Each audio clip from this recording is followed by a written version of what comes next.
आपका हमारी आध्यात्मिक यात्रा में हार्दिक स्वागत है। आप सुन रहे हैं शिव महापुराण, जो सनातन धर्म के ही अनमोल ग्रंथों में से एक है।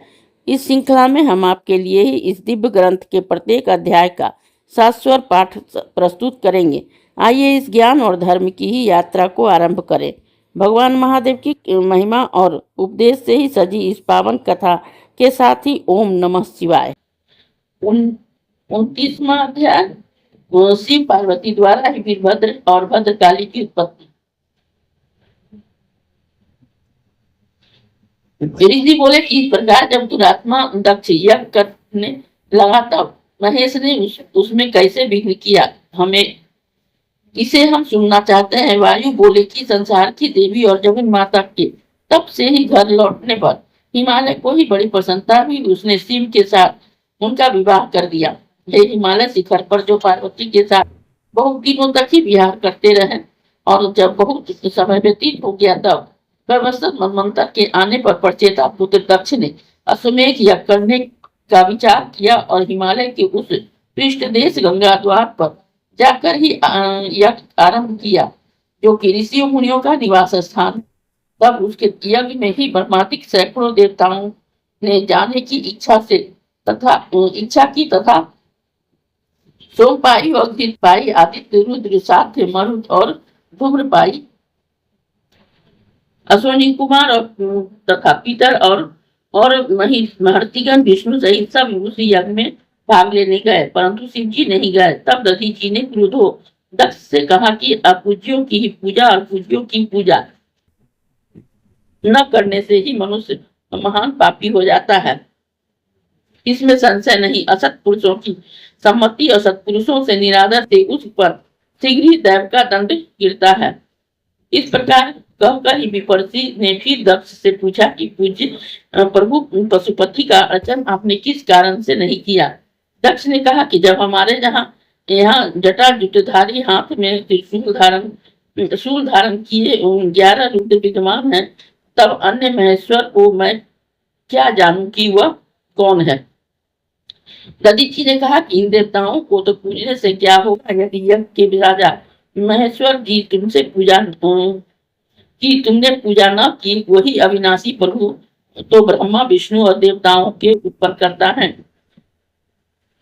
कि ब्रह्मा के पिशाच पर्यंत जिनके किंकर कहे जाते हैं, जो प्रकृति और पुरुष से परे हैं, तथा जिसको योगी और तत्दर्शी विचारते हैं, जो अक्षर पर ब्रह्म असत स्वरूप, जो आदि मध्य निधन तर्क रहित और सनातन, जो ही उत्पत्ति पालन और नाश के करता है, उन शंकरात्मा के सिवा यज्ञ में मुझे और कुछ दिखाई नहीं पड़ता। दक्ष ने कहा कि सुवर्ण पात्र में ही मंत्र विधि से ही पवित्र समस्त हवि रखी हुई है, जो महेश विष्णु का भाग है, इसे विभाजित कर आहुति दीजिए।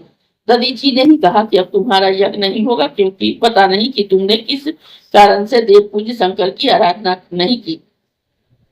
ऐसा करते हुए महामुनि दधीचि ने महान क्रोध कर उसकी ही मकशाला से ही निकलकर अपने आश्रम को चले गए, परंतु उन मुनि के चले जाने पर भी देवताओं ने दक्ष का त्याग न किया, क्योंकि उन्हें होनहार का ज्ञान था। हे विप्रो, उसी समय में देवी दक्ष यज्ञ को विध्वंस करने के लिए शिव से प्रार्थना की। तब उसे ही सुन अंतर्यामी शिव ने दक्ष का ही यज्ञ नष्ट करने के लिए वीरभद्र को प्रकट किया और उन्हें तथा भद्रकाली को सहस्त्र नेत्र कमल सहस्त्र मुद्राधारी हाथ में ही हजारों बाण लिए सूर्य टंक गदा से ही दिव्यमान धनुष धारण किए हुए चक्रधारी और सिर पर चंद्रमा को धारण किए चंद्रमा से ही प्रकाशमान, हाथ में ही विद्युत से ही प्रकाशित सिर वाले कराल दाढ़े धारण किए महामुख और महोदर, बिजली के समान जीभ वाले लंबे होंठ, बादल समूह के समान शब्द करने वाले व्याघ्र का चर्म ओढ़े, जिससे रुधिर निकलता था, दोनों कपोलों से निकट मंडलाकार कुंडल धारण किए श्रेष्ठ देवताओं के समान ही कुंड मालाओं से शोभित सिर वाले बजने वाले नुपुर और बाजूबंद पहने, रत्न संचय से ही दिव्यमान लंबा हार पहने, महाशरभ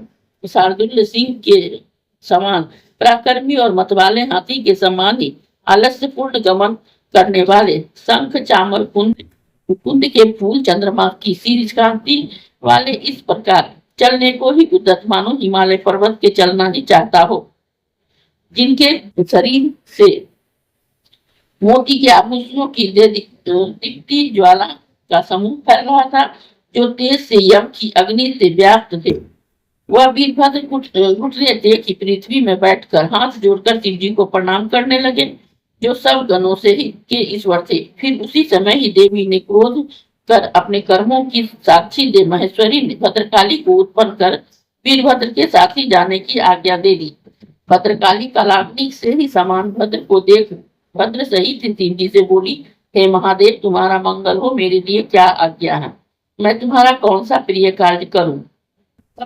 त्रिपुर को मारने वाले ही शिव जी ने पार्वती की इच्छा से ही महागंभीर वाणी से वीरभद्र से कहा कि हे गणेश्वर, तुम पर तेजस दक्ष का यज्ञ बहुत शीघ्र ही नाश कर दो और भद्रकाली को इस कार्य के लिए ही अपने साथ लेते जाओ।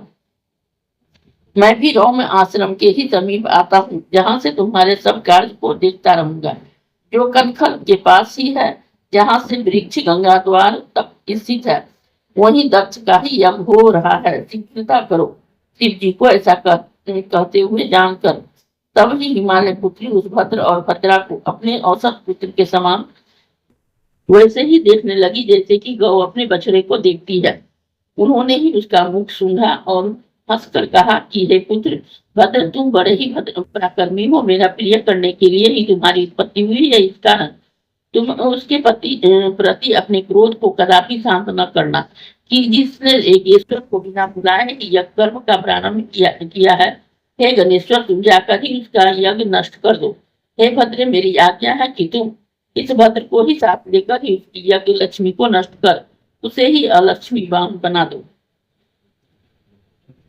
तब इस प्रकार से चित्रकर्मासीन पार्वती की उस संपूर्ण आज्ञा को तिरोधान कर ही भद्र के चलने की तैयारी की। वीरभद्र ने तत्काल ही क्रोध होकर देवी के क्रोध को दूर करना चाहा। फिर तो उन्होंने अपनी रोमों से हजारों गणों को उत्पन्न किया और दाहिनी भुजा से 100 करोड़ों गणेश्वर को तथा चरण, जंघा, पीठ, सर्व और मुख वाले, गुहा, गुल्म और सिर वाले इस प्रकार के बहुत से गणों को भद्र ने उत्पन्न किया, जो कि पराक्रम में उन्हीं के समान थे, जिनके सारा ही आकाश आच्छादित हो गया।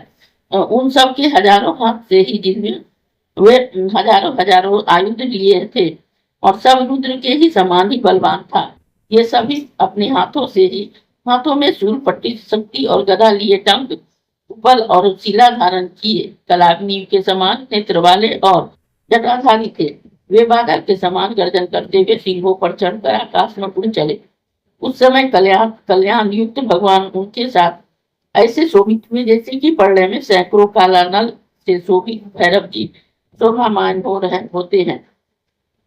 उनके बीच में ही शिव जी अपने वृषभ पर चढ़कर ही चलते हुए ऐसे शोभामान हुए जैसे कि श्वेत बादल पर जाते हैं।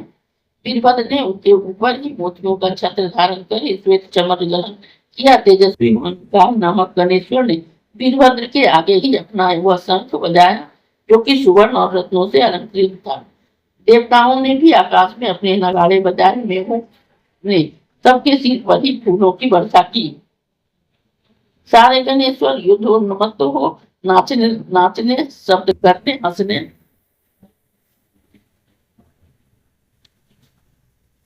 और गाने लगे। वीरभद्र सब गणेश्वर में स्थित हो भद्रकाली सहित ही बहुत से प्रश्न किए।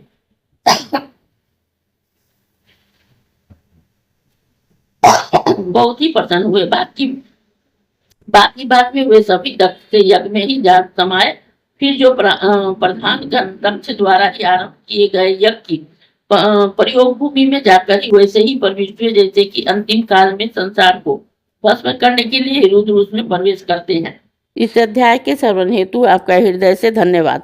हम आशा करते हैं कि शिव महापुराण की यह दिव्य कथा आपको आध्यात्मिक शांति और गहन ज्ञान प्रदान कर रही होगी।